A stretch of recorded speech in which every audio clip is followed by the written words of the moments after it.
Bismillahirrahmanirrahim. Assalamualaikum warahmatullahi wabarakatuh. Innal hamdalillah nahmaduhu wa nasta'inuhu wa nastaghfiruh wa nastahdihi wa natubu ilaihi wa na'udzu billahi min syururi anfusina wa min sayyiati a'malina may yahdihillahu fala mudilla lahu wa may yudlil fala hadiya lahu. Asyhadu an la ilaha illallah wahdahu la syarika lah wa asyhadu anna Muhammadan abduhu wa rasuluh la nabiyya wa la rasula ba'da. Yaqulu Allah tabaraka wa ta'ala fi kitabihil karim, a'udzu billahi minasy syaithanir rajim. Ya ayyuhalladzina amanu taqullaha haqqa tuqatih wa la tamutunna illa wa antum muslimun. Wa qala ya ayyuhan nasu taqu rabbakum alladzi khalaqakum min nafsin wahidah wa khalaqa minha zawjaha wa batha minhuma rijalan katsiran wa nisaa'a wattaqullaha alladzi tasaaluna bihi wal arham innallaha kana 'alaykum raqiba. Amma ba'du fa inna asdaqal hadits kitabullah wa khairal hadyi hadyu Muhammadin sallallahu alaihi wasallam wa syarrul umuri muhdatsatuha wa kullu muhdatsatin bid'ah wa kullu bid'atin dhalalah wa fi riwayatin wa kullu dhalalatin finnar. Allahumma la sahla illa ma ja'altahu sahla wa anta taj'alul hazana idza shi'ta sahla. Rabbi shrah li sadri wa yassir li amri wahlul 'uqdatam min lisani yafqahu qawli. Ma'asyiral muslimin muslimat, adik, para santri, jamaah rahimakumullah. Alhamdulillah dan syukur marilah senantiasa kita panjatkan kehadirat Allah Subhanahu wa taala. Ialah Allah Subhanahu wa taala Rabbul alamin, Rabb semesta alam, penguasa langit dan bumi, yang hanya kepadanya kita menyembah dan hanya kepadanya kita memohon pertolongan. Itu setiap hari kita tegaskan di dalam bacaan salat kita, setiap kali kita mengucapkan iyyaka na'budu wa iyyaka nasta'in. Hanya kepadamu ya Allah kami menyembah dan hanya kepadamu ya Allah kami memohon pertolongan. Artinya dari kalimat itu adalah kita bertauhid kepada Allah Subhanahu wa taala. Kita tidak menduakan Allah Subhanahu wa taala dalam ibadahnya. Kita tidak menduakan Allah Subhanahu wa taala dalam urusan apapun. Maka mudah-mudahan tidak hanya terucap oleh lisan kita, tapi betul-betul apa yang kita ucapkan dalam sholat ketika kita membaca surat Al-Fatihah. Al-Fatihah itu termasuk rukun sholat. Jadi nggak boleh ditinggalkan, harus dibaca. Ya. Setiap kali kita membaca itu mestinya kita ingat ya tentang janji kita kepada Allah Subhanahu wa taala untuk hanya menyembah kepada Allah, untuk hanya memohon pertolongan kepada Allah Subhanahu wa taala. Kemudian kita buktikan, kita amalkan, kita ijawantahkan ikrar tersebut di dalam kehidupan kita. Sampai kapan? Sampai akhir hayat kita. Wala tamutunna illa wa antum muslimun. Dan janganlah kalian sekali-kali mati, ya, meninggalkan dunia ini kecuali kalian meninggal dalam keadaan Islam. Ya. Ini karena menyebut harga mati itu adalah Islam. Ya, yang menyebut harga mati itu adalah Islam. Tidak boleh dijadikan kita. Kemudian selawat beriring salam mudah-mudahan senantiasa terlimpah dan curah kepada junjungan kita, suri teladan kita, baginda Rasulullah Muhammad sallallahu alaihi wasallam, kepada segenap ahlul bait, ummahatul mukminin, istri-istri Rasulullah sallallahu alaihi wasallam. Mereka adalah ibunda bagi orang yang beriman, yang kita harus menjaga kemuliaan mereka, harus menjaga kehormatan mereka. Wa azwajuhum ummahatihim, istri Rasulullah adalah ibunda orang yang beriman. Salawat dan salam mudah-mudahan terlimpah tercurah kepada para sahabat sahabiah, tabi'in, dan seluruh pengikutnya sampai nanti yaumul qiyamah. Mudah-mudahan kita sebagai umat akhir zaman dapat senantiasa mencontoh, meneladani ya apa yang sudah dilakukan, kebaikan-kebaikan yang sudah dilakukan oleh generasi-generasi awal. Karena 3 generasi itu, generasi sahabat, tabi'in, tabi'ut tabi'in adalah sebaik-baik generasi. Khairul quruni qarni. Dalam sebuah hadis Rasulullah bersabda, ya, menyanjung generasi sahabat, tabi'in, tabi'ut tabi'in. Khairul quruni qarni. Sebaik-baik generasi adalah generasiku, yaitu generasi sahabat. Sahabat itu siapa? Orang yang berjumpa, ya, pernah melihat Rasulullah SAW, kemudian dia meninggal dalam keadaan Islam. Ini generasi yang terbaik. Mereka menyaksikan langsung Rasulullah SAW. Mereka beriman kepada Rasulullah, ya. Kemudian mereka berjuang bersama Rasulullah, ya, menjalani hari-harinya dalam suka dan duka. Tidak mudah menjadi seorang sahabat. Ini kami perjuangannya, pengorbanannya sangat berat sekali. Tidak ada jaminan kemudian kalau kita hidup pada masa itu kita berada di barisan para sahabat. Tapi juga kita tidak berani ataupun na'udzubillah min dzalik, kalau kemudian kita hidup pada masa itu kemudian kita berada di barisannya Abu Jahal, ya, barisannya Abu Lahab. Apalagi di awal-awal dakwah Islam itu pengikut sahabat yang beriman kepada Rasulullah, yang membenarkan ajaran Rasulullah, kemudian mengikutinya, berjuang bersamanya, di awal-awal dari itu adalah golongan du'afa. Du'afa ini kenapa? Golongan orang-orang lemah dari kalangan fuqara wal masakin, orang-orang fakir dan orang-orang miskin. Meskipun para tokohnya ada, tapi sedikit, ya kan? Tokoh-tokohnya itu sedikit, seperti siapa Abu Bakar As-Siddiq, ya, itu sudah ini pun tokoh, memang tokoh orang-orang Quraisy, kemudian Abdurrahman bin Auf, ya, Mus'ab bin Umair, Sa'ad bin Abi Waqqas, ini memang. Selain daripada itu kebanyakan yang bahkan dari golongan adalah malah bertawur, ya, adalah para pemimpin kaum pembesar kaum. Kebanyakannya malah di awal-awal dakwah itu mereka menolak, ya. Jadi menolaknya itu macam-macam. Kebanyakannya hanya karena urusan dunia. Ada yang takut kehilangan jabatannya, ya. Ada yang takut kehilangan, ya, bisnisnya. Ada yang khawatir terusik usahanya, seperti itu. Ya, alasan-alasan remeh-remeh sehingga mereka tidak beriman kepada Rasulullah. Nah, generasi yang pertama, generasi sahabat, orang yang pernah berjumpa, menyaksikan langsung Rasulullah, dan mereka meninggal dalam keadaan Islam. Nah, apa ada orang yang pernah berjumpa Rasulullah, masuk Islam, kemudian meninggal tidak dalam keadaan Islam? Gimana? Ya, ada sahabat yang murtad keluar daripada Islam, itu juga ada. Maka namanya pun hidayah itu sesuatu yang sangat mahal.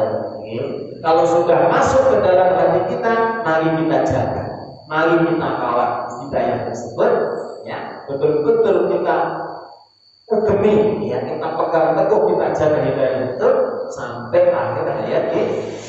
Karena tidak ada yang menjamin diri kita kecuali hanya Allah Subhanahu wa ta'ala. Tsummalladziina yaluna. Kemudian generasi yang terbaik kedua adalah generasi tabi'in. Siapa tabi'in itu? Adalah generasi yang pernah berjumpa dengan para sahabat. Mereka beriman dan mereka meninggal dalam keadaan Islam. Mereka yang namanya tabi'in. Ya, tabi' orang yang mengikuti, ya, orang yang mengikuti para sahabat. Kemudian tsummalladziina yaluna. Kemudian generasi setelahnya, generasi ketiganya tabi'ut tabi'in. Ya, orang yang pernah berjumpa dengan orang yang pernah berjumpa dengan para sahabat, mereka beriman dan mereka meninggal dalam keadaan ini 3 generasi utama. Sedangkan generasi setelah hijrahnya, ya, kualitasnya terus ya menurun ya sampai zaman kita. Nggak tahu kita ini generasi yang keberapa gitu. Tapi alhamdulillah ya tidak ada alasan kita tidak bersyukur kepada Allah Subhanahu Wa Taala. Nek kita menikah muhasabah lagi introspeksi, ya, kita ngaca nih. Mungkin di rumahnya ada cermin, kata kita mengaca. Aku ini janjane sopo, ya kan? Aku ini siapa? Ya kan? Hanya segelintir orang dari manusia akhir zaman. Tapi Allah pilih ya, untuk mendapatkan hidayah. Nah, ini masalah. Ya. Kita bukan siapa-siapa, ya kan? Kita hanya manusia biasa, tinggal yang desa, bahasanya seperti itu. Gawean yang salah, kali sebagai bapak seperti itu, ya kan? Gawean yang salah, pendidikannya juga tidak tinggi amat. Lalu dipilih oleh Allah Subhanahu Wa Taala mendapatkan hidayah. Maka terus kita memuji Allah Subhanahu Wa Taala, bersyukur alhamdulillah, kemudian kita sungguh-sungguh mengamalkan mudah-mudahan sebagaimana janji Allah Subhanahu Wa Taala, walladzina jahadu fina lanahdiyannahum subulana. Apa nih? Janji Allah Subhanahu Wa Taala tersebut di dalam Al-Qur'an, walladzina jahadu fina, dan orang-orang yang bersungguh-sungguh pada jalan kami, ya, bersungguh-sungguh di dalam Islam, berjihad di dalam Islam, sungguh-sungguh ya, seperti itu, yang mengamalkan Islam dengan sebaik-baiknya, yang wajib dia berusaha kerjakan, yang haram berusaha ditinggalkan, yang sunnah tidak dia abaikan, lanahdiyannahum subulana. Allah akan menunjukkan kepadanya, ya, akan memberikan hidayah kepadanya untuk senantiasa berada di atas jalan. Maka mudah-mudahan ya, kebiasaan kita menjaga sholat 5 waktu, ya, subuh, zuhur, asar, maghrib dan isya di masjid ini maupun di tempat-tempat yang lain, ya, kebiasaan kita menghadiri majelis-majelis taklim. Majelis taklim baik di masjid ini setiap malam Sabtu, ya, atau majelis taklim di tempat yang lain, ya. Usaha kita ya menitipkan anak-anak kita ya untuk sekolah agama, ya kan, belajar Al-Quran, ya. Baik di tempat kami, ya kan, rumah Quran ataupun di tempat yang lain. Mudah-mudahan Allah Subhanahu Wa Taala mencatat itu semua sebagai usaha kita untuk merawat dan menjaga nikmat kita itu. Amin Allahumma amin. Selanjutnya Ma'asyiral muslimin jamaah rahimakumullah, pada kesempatan yang mulia ini saya akan menyampaikan sebuah pembahasan yang berkaitan dengan rahmat Allah Subhanahu Wa Taala. Ya, berkaitan dengan rahmat Allah Subhanahu Wa Taala. Rahmat Allah Subhanahu Wa Taala meliputi segala sesuatu. Ya. Dan rahmat Allah Subhanahu Wa Taala, kasih sayang Allah Subhanahu Wa Taala kepada hambanya ini adalah sesuatu yang betul-betul sangat kita harapkan, sesuatu yang betul-betul sangat kita butuhkan. Ya, rahmatipun Allah Subhanahu Wa Taala. Ya. Karena rahmat Allah Subhanahu Wa Taala, ya, kita ada di muka bumi ini.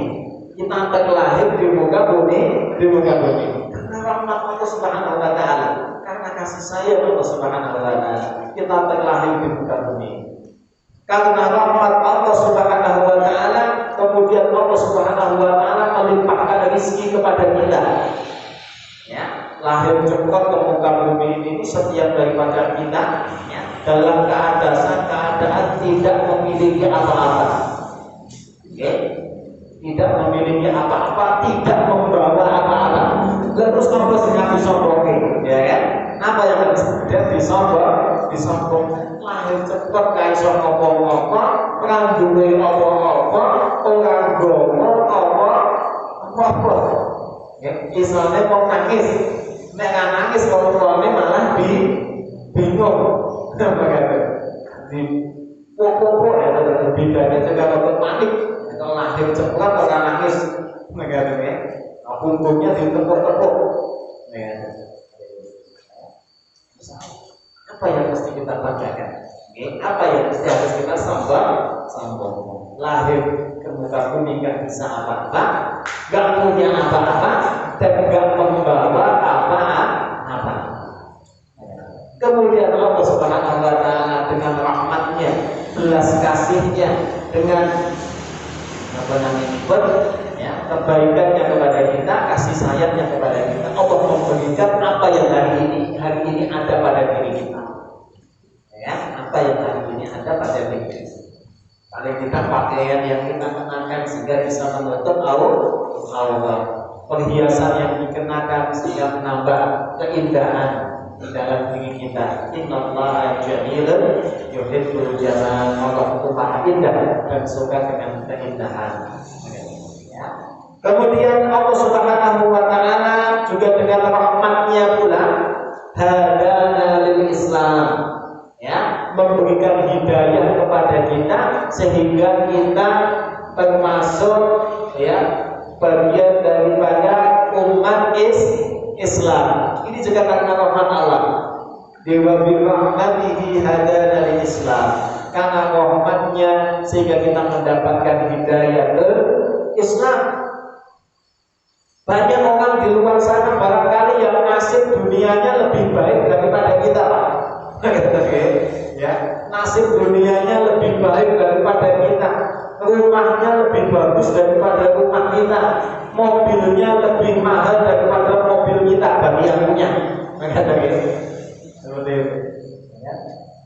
Tapi mereka tidak dipilih oleh Allah untuk mendapatkan hidayah ke Islam. Masya Allah. Salah.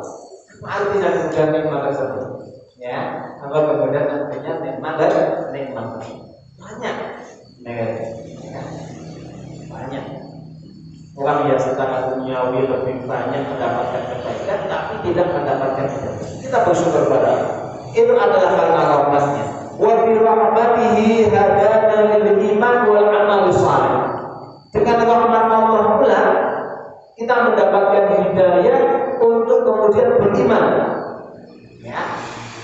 Islam, iman. Namun kalau digabungkan itu Pak, Islam itu adalah yang nampak, iman yang tidak nampak. Islam itu dan iman kalau menjadi satu disebutkan bareng, maka Islam itu menunjukkan amalul zahir, amalan yang nampak. Orang itu sholat, nanti dia seorang muslim.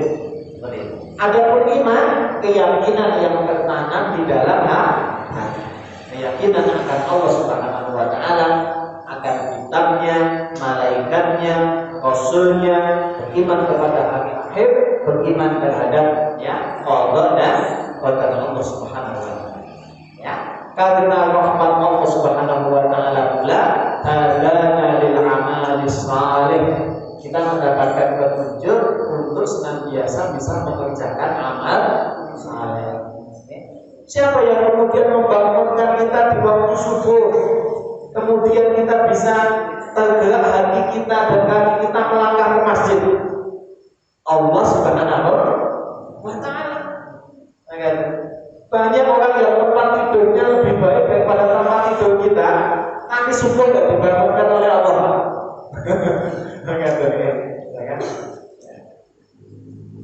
Kasurnya itu tebalnya 20 cm, tebalnya 20 cm, garansi 10 tahun, seperti itu.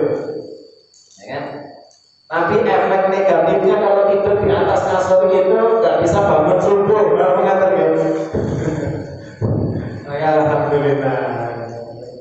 Alhamdulillah Mas Fadlan, Mas Fahir di masjid, kasurnya berapa senti? Kalau nanti subuh kok telat, mengatakan Mbak, kasurnya digulung Pak.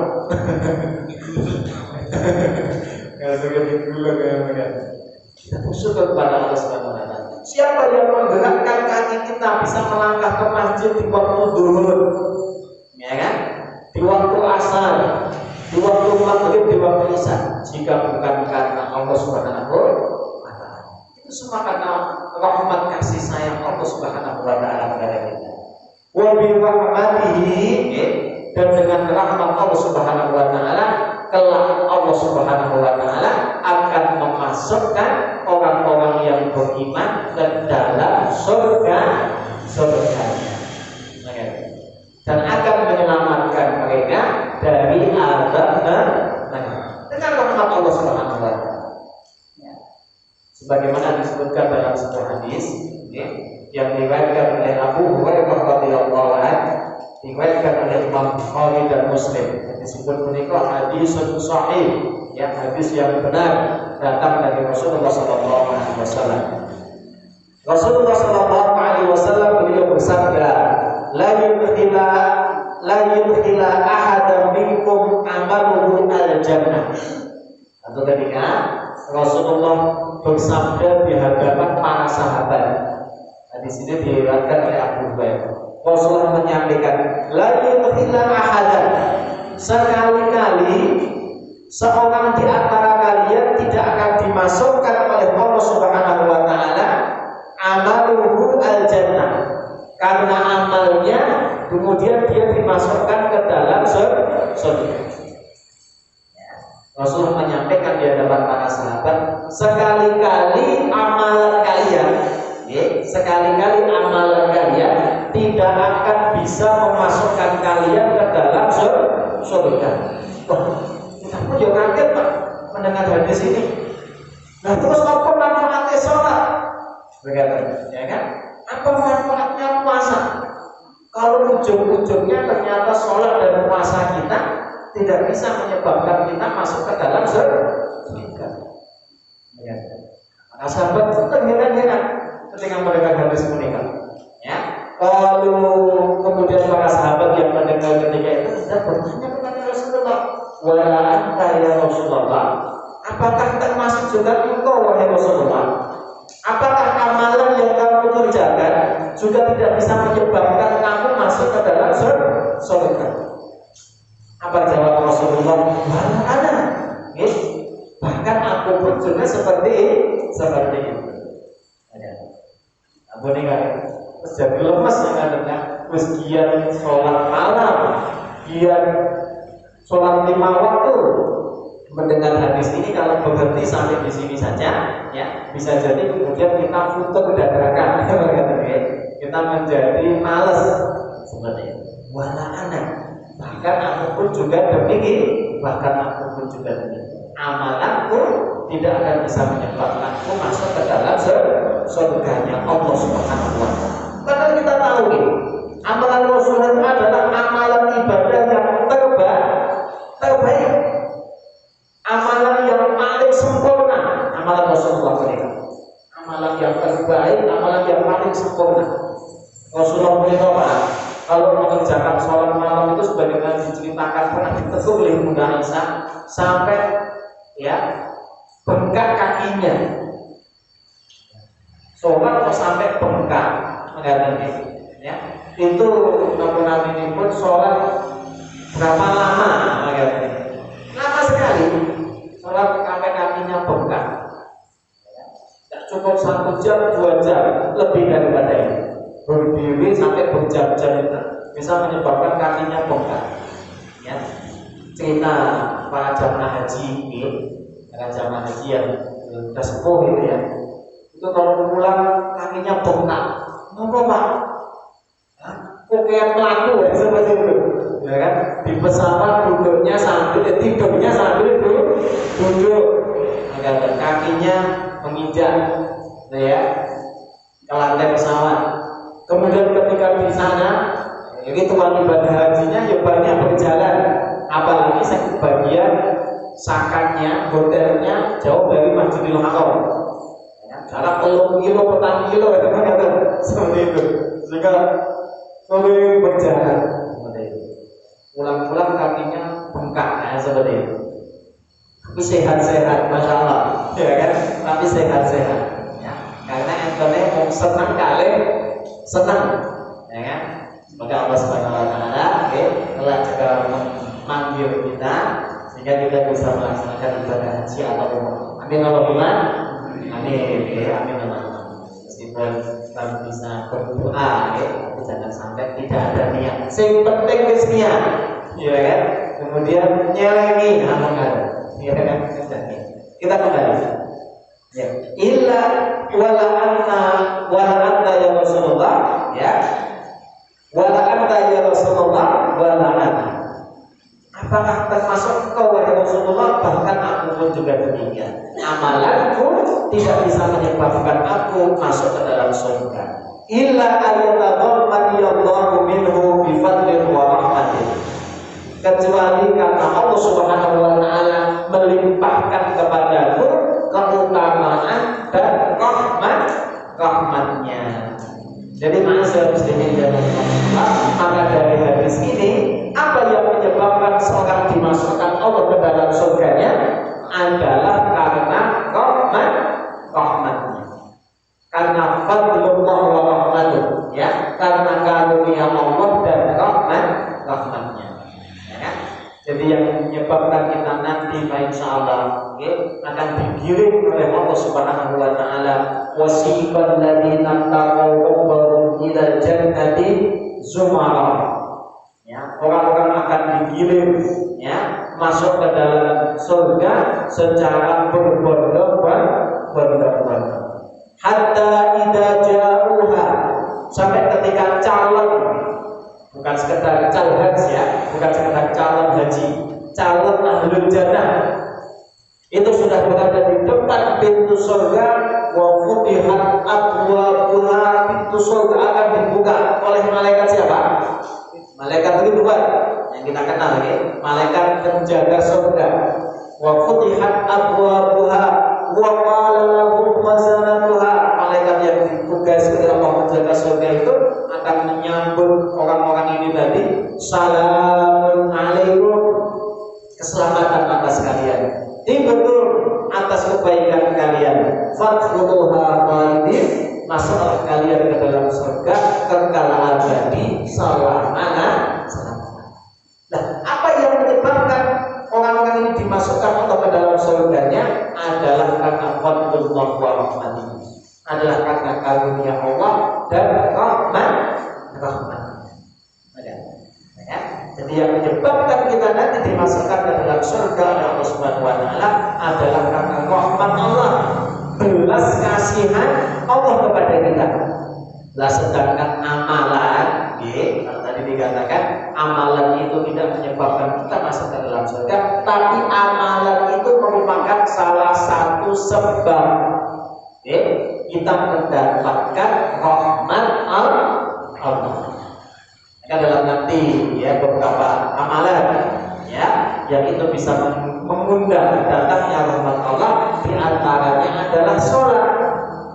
Ya, sholat itu adalah amal ibadah yang akan mengundang datangnya rahmat Allah Subhanahu wa taala. Ya. Apakah sholat bisa menyebabkan kita masuk surga? Ya, sholat yang mengundang rahmat Allah Subhanahu wa taala yang akan menyebabkan kita dimasukkan ke dalam surga.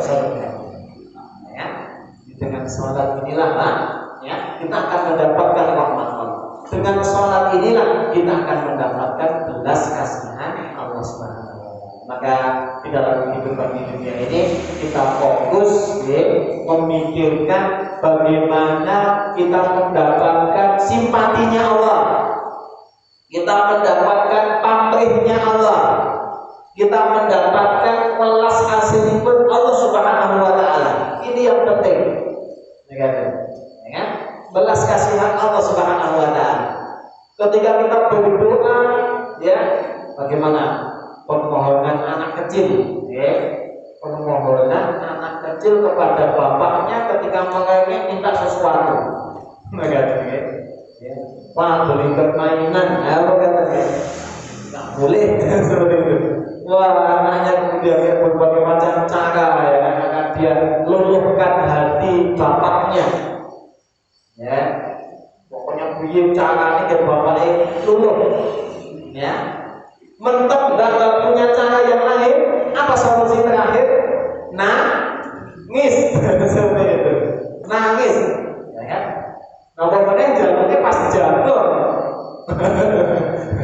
Anaknya dijak-jaket jaluk dolanan ya dituruti. Ya. Sejarahnya nangis pikir bapaknya bang isinan. Ya. Akhirnya diberikan mainan tersebut. Ya, diberikan mainan.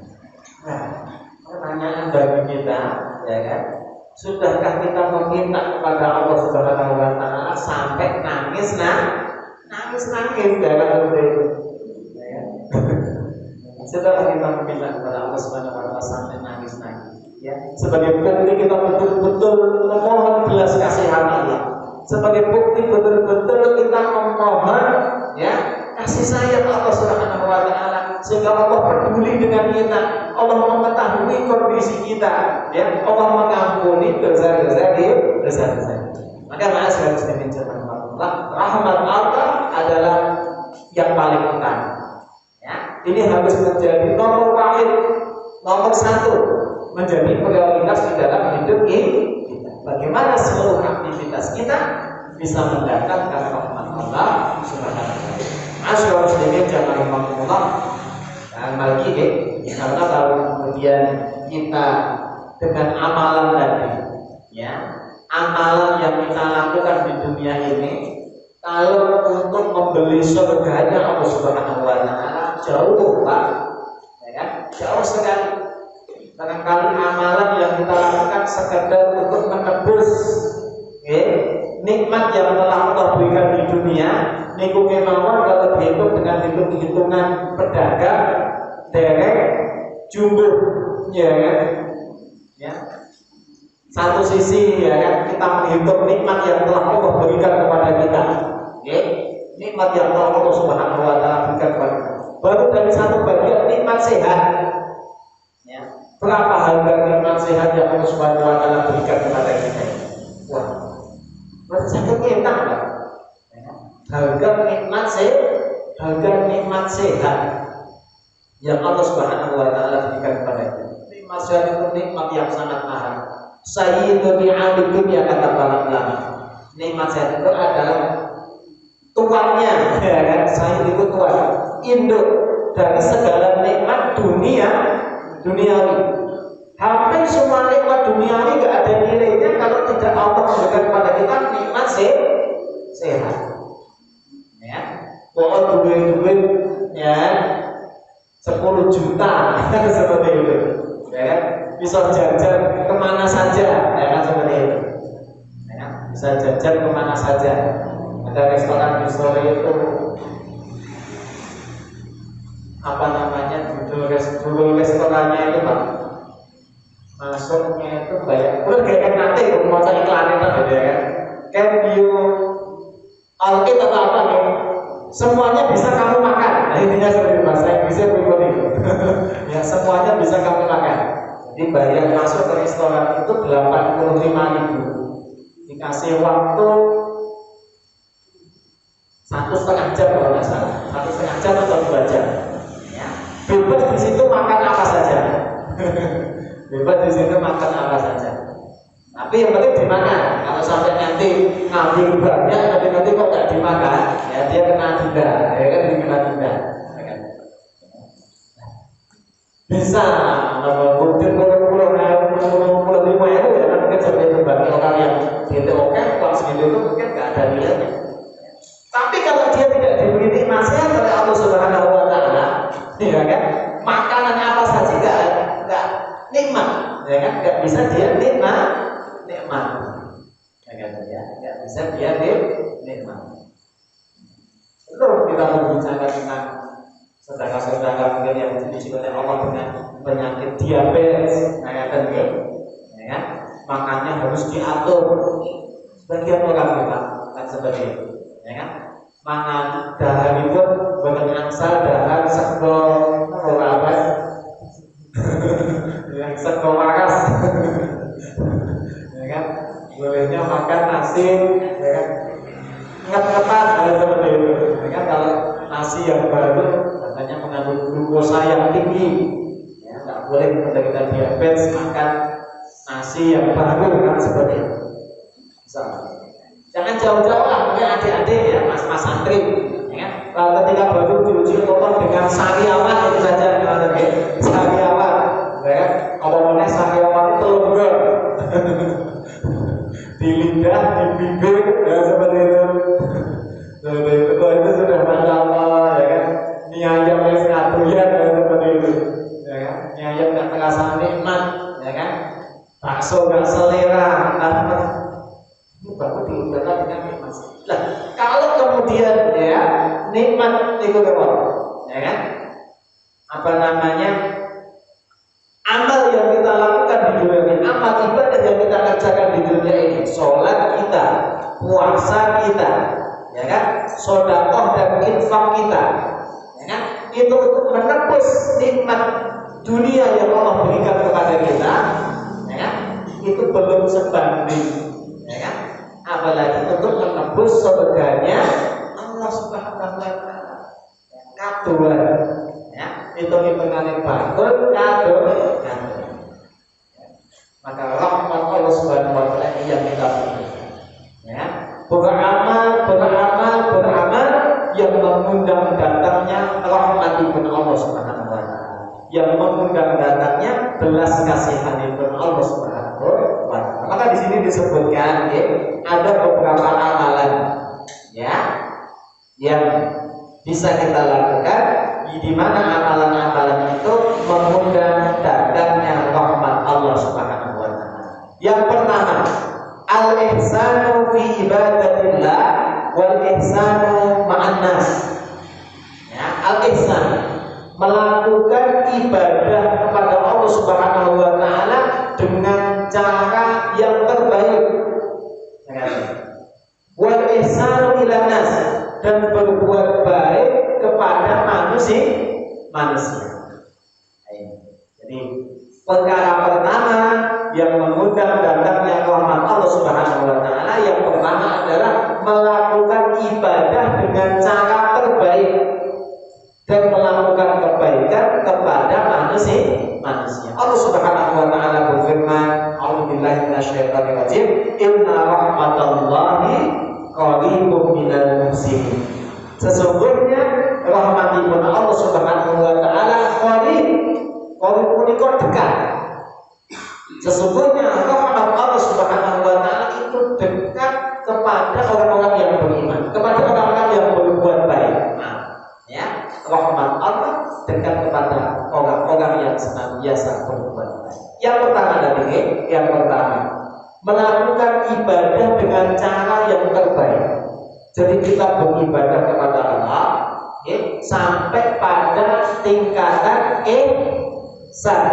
Ya, tingkatan ihsan itu tingkatan yang paling tinggi. Jadi seorang beribadah kepada Allah itu ada 3 tingkatan, Pak. Ya, kalau dibuat diagram seperti diagram piramida. Di manusia kualitas umat Islam pun juga demikian. Kalau dilihat dengan cara pandang kualitas ibadahnya ini seperti diagram piramida. Piramida itu yang bawah lebar, tengahnya lebih kecil, paling atas segitiga kecil. Seperti itu. Nah, bagaimana keterangannya? Yang paling bawah itu adalah Islam. Ya, amalan dohir. Tingkatan di atasnya iman.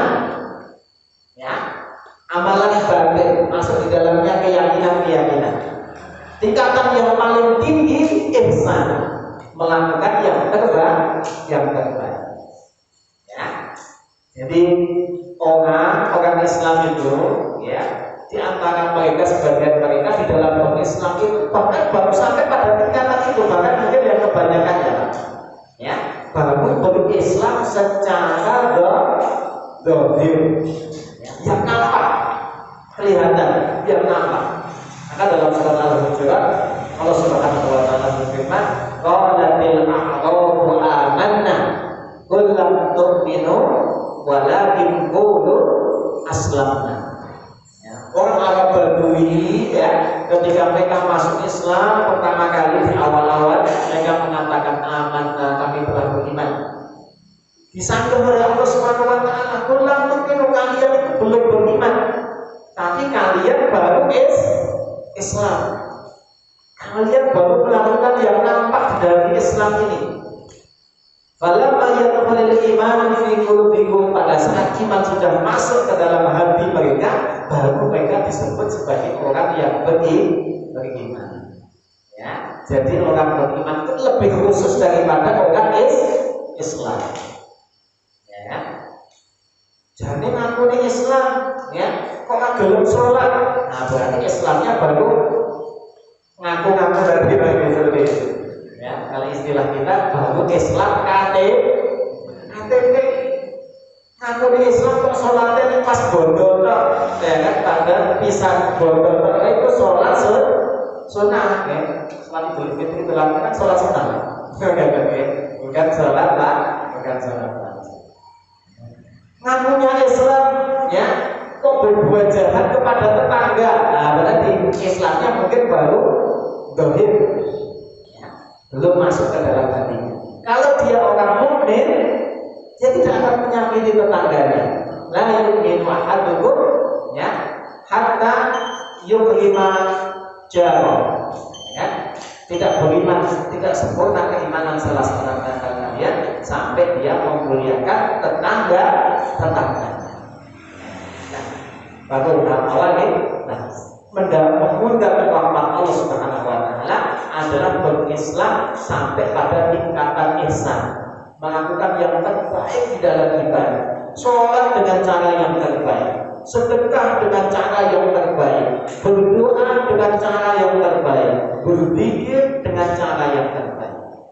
Ihsan itu kenapa dijelaskan oleh Rasulullah, anta budallah annaka tarahu. Kita beribadah kepada Allah seakan-akan kita melihat Allah. Bagaimana ketika sekarang beribadah melihat Allah sebagus mungkin, sebaik mungkin? Masalahnya karena kita bisa melihat Allah. In lam takun tarahu fa innahu yaraka. Kalau perasaan itu enggak bisa kita hadirkan, enggak bisa menghadirkan perasaan kita melihat Allah ketika kita beribadah, dihadirkan perasaan yang kedua, Allah pasti melihat kita. Ya, meskipun enggak ada orang lain, meskipun kita sendirian, Allah Maha melihat. Maka dia akan melakukan ibadah dengan cara yang terbaik. Masyaallah muslimin jamaah ini yang pertama, malah mendatangkan rahmat Allah Subhanahu Wa Taala, berbuat baik, melakukan yang baik saat beribadah kepada Allah dan berbuat kebaikan kepada sesama manusia. Masyaallah muslimin muslimat jamaah rahmatullah, kiranya ini yang kita kaji pada kesempatan malam ini sudah memasuki waktu isya. Jazakumullah khairan katsiran teman-teman sekalian. Aku melihat astagfirullah wa lakum. Barakallahu fikum. Assalamualaikum warahmatullahi wabarakatuh.